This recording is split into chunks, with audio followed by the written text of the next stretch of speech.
Hey, what's up, friends? Time once again for Tip of the Day. Today we're going to be covering depth of field. A little while ago I was teaching a class and I had a student raise their hand and say, can you please explain to me the relationship between depth of field and apertures? Sure can, so I thought I'd share that with you here today as well.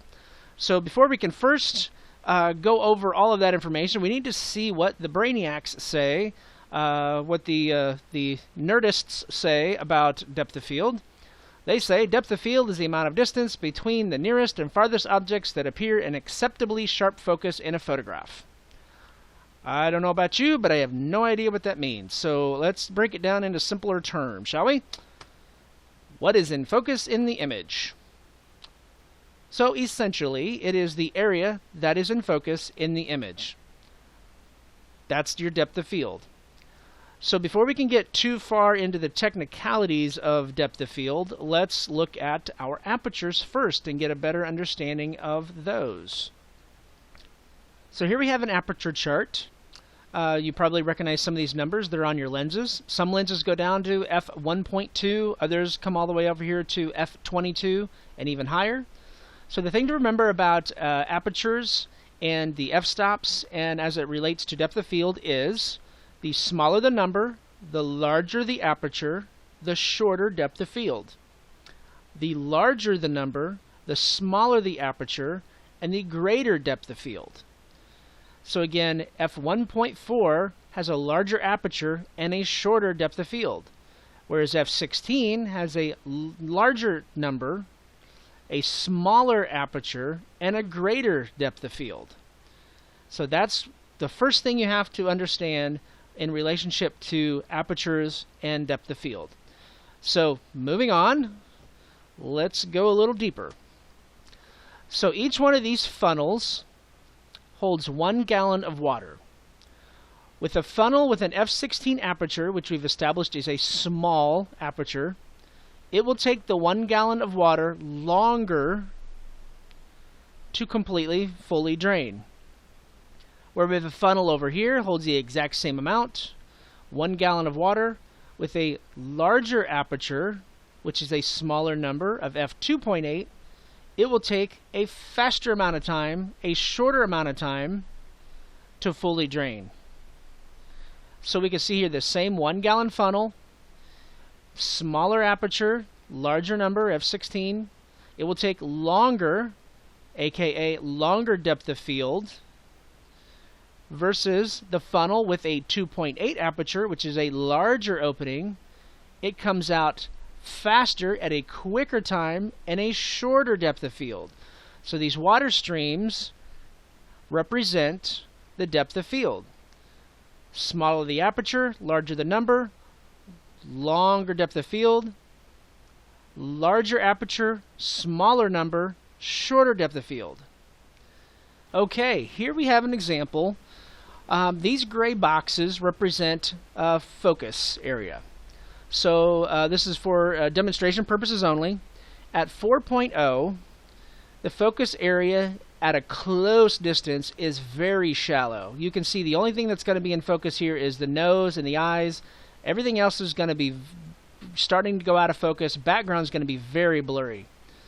On the flip side, you take that same 4.0, you shoot it out 20, 30, 40 feet, you can cover more subject area with the exact same f-stop.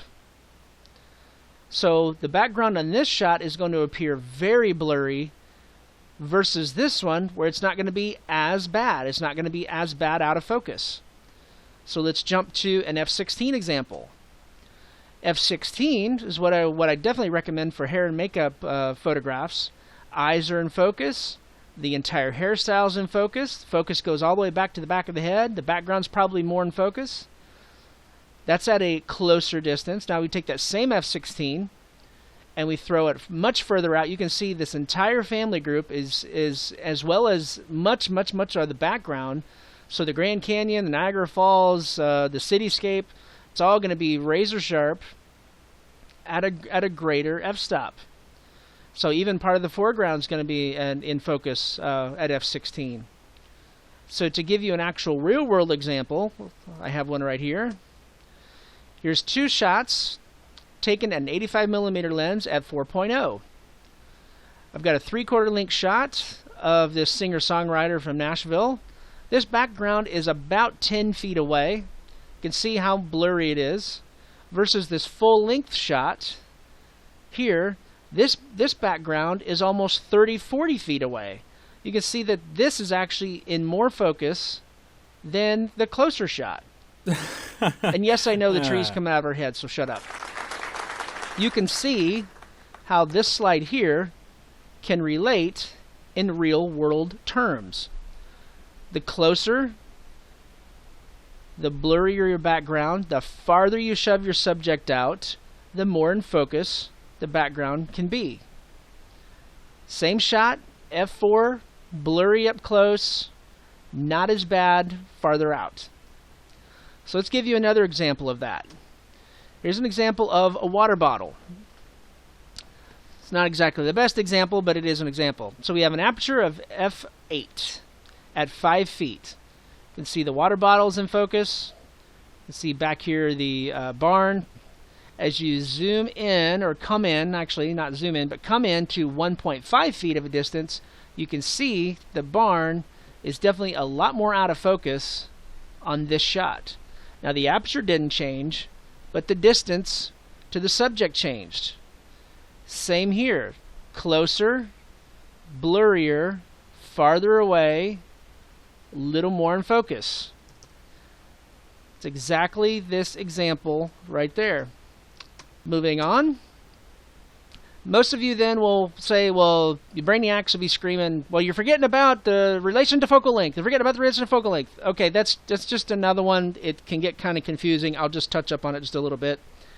Here we have the exact same subject, same size, same distance on both, same f-stop, 4.0.